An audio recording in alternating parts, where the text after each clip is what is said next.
He's Albert Breer from the NFL Network and his Twitter handle, at Albert Breer. That's convenient. NFL Network's Free Agency Frenzy 2015, 9 hours of live coverage today starting at 10 a.m. Eastern, so we've got him for a little while before he has to go to work. Give me the team that did great this week, Albert. I think it's easy to say the Jets, right?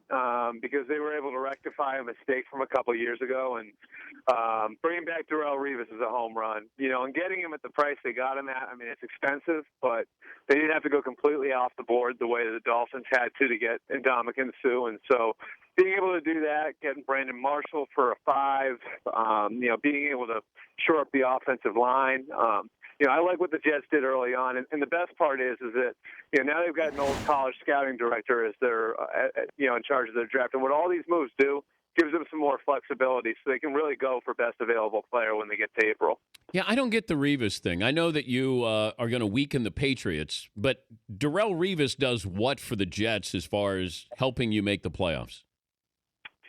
Well, I think he makes your place a destination for one, and it helps you from that standpoint and gives you a chance to be dominant on the defensive side of the ball. If you can add Cromartie, and I would think that could happen in the next couple of days, your secondary looks completely different. A lot like Todd Bowles' secondary looked in Arizona.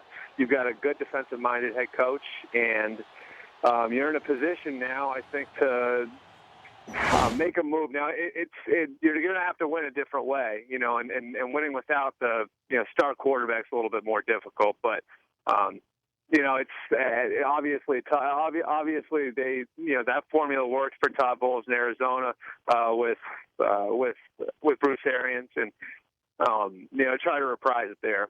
And Dan, I'm going to have to hop off here. I'm going to get back with you guys, but they're going to throw me on the air in a second here. A couple of things happened. Is that a big deal? Okay, yeah. All right, we'll get right back with you. Okay. Okay. I'm sorry. All right. That's all right. I like that. People working. He knows where his bread is buttered. Albert Breer from the NFL Network. Mr. TV star Albert Breer of the NFL Network. Big timing the Dan Patrick Show. Oh, I got to do this live hit on the NFL Network. Look at you. Look at you. I had chaos going on around me. My phone has actually stopped making phone calls today, so I basically have a texting machine in my hand. My computer just froze. The timing of all of this hasn't been perfect. So sorry for getting you caught up in my mess. No worries. Tell me what the Saints did yesterday, and is there we saw something. There was chatter on the internet that Drew Brees could be on the trading block. Adam Schefter said that's not true. So I don't know what they're doing as they get rid of Jimmy Graham. They do get a great center, and I don't know. Is the game plan changing in New Orleans?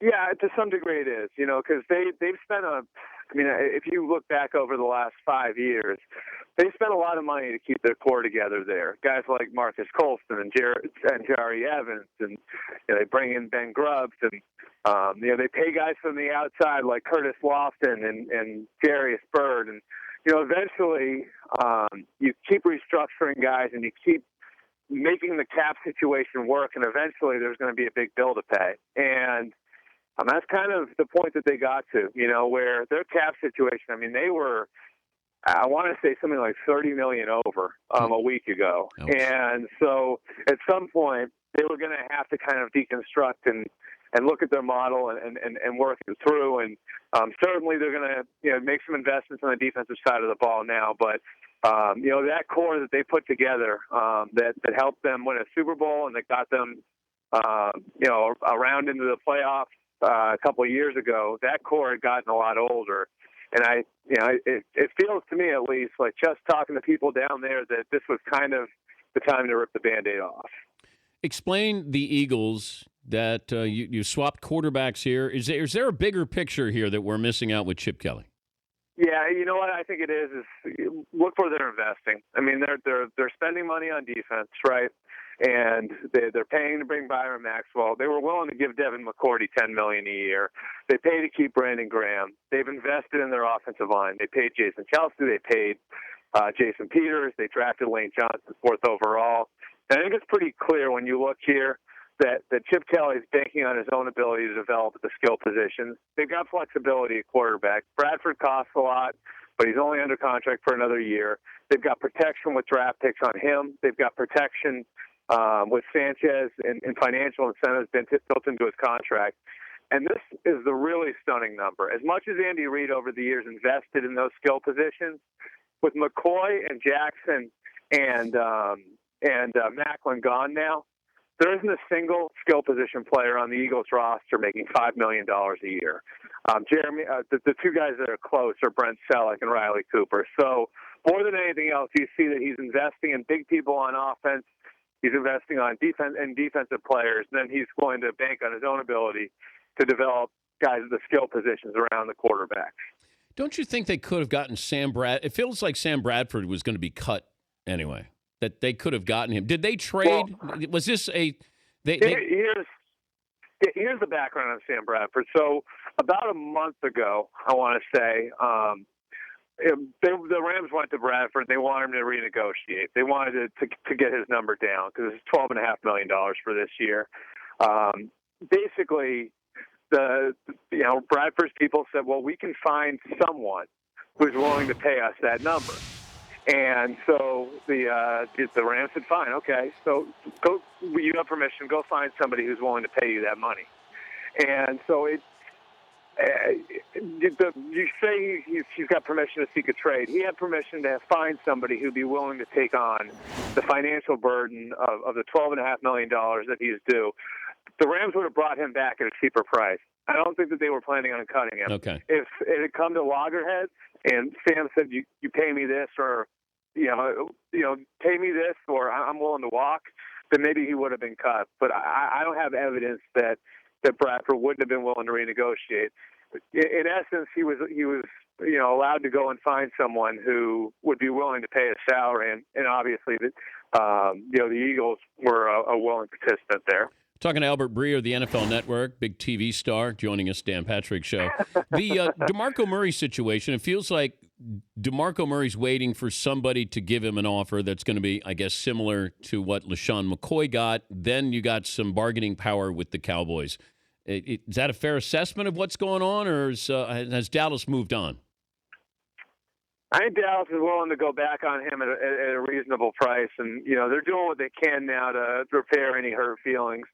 And Marco Murray's got a lot working against him. He's got injury history. He's coming off a 400 carry season, and there's a deep group of draft eligible prospects that you're going to be able to get. I mean, there's 7-8 guys that could be day one starters in the NFL that are going to be available in the first 3 rounds of the draft. So, To me, I think the Cowboys would be willing to extend to a certain degree to keep him, but this is a life-changing contract for DeMarco Murray, and my sense is that the Jacksonville Jaguars are determined to get him, and will pay what it takes. And the reason why is because they've got a young quarterback there. For the same reason they have, they brought Julius Thomas in to be a security blanket as a tight end. Bringing in a tailback to take some of the heat off of the young quarterback makes sense too. So. And I think the end of all of this, the Cowboys don't want him as bad as the Jaguars do financially. The Cowboys have done a better job of kind of reworking their books and getting themselves into a better position from a cap standpoint. I don't think that they want to jeopardize that going forward. And I do think internally there's a belief that they can find someone to run behind that offensive line. Any chance Murray goes to the Eagles? I would say that it'd probably be too rich for Chip's blood. I think what Jacksonville and potentially Oakland would be willing to pay DeMarco. My sense is it's going to be beyond the $6 million a year mark. I don't think the Chips will, based on what we've seen over the last couple of weeks and the way they've cleared the decks, and made it so they're so flexible to skill positions. I have a hard time seeing them extending themselves to that degree because Murray very clearly is going to be more expensive than Frank Gore would have been. And Frank Gore, I think, what they were willing to give Frank Gore is probably the extent of what they're willing to spend at that position. I know you got a busy day, Albert. Thanks for joining us. And I just hope I'm aspiring to one day be as big a TV star as you, Dan. So I'm working on that right now, which is why I had to walk away there. All right. Well, good luck with that. Thank you, Albert. Albert Breer, the NFL Network.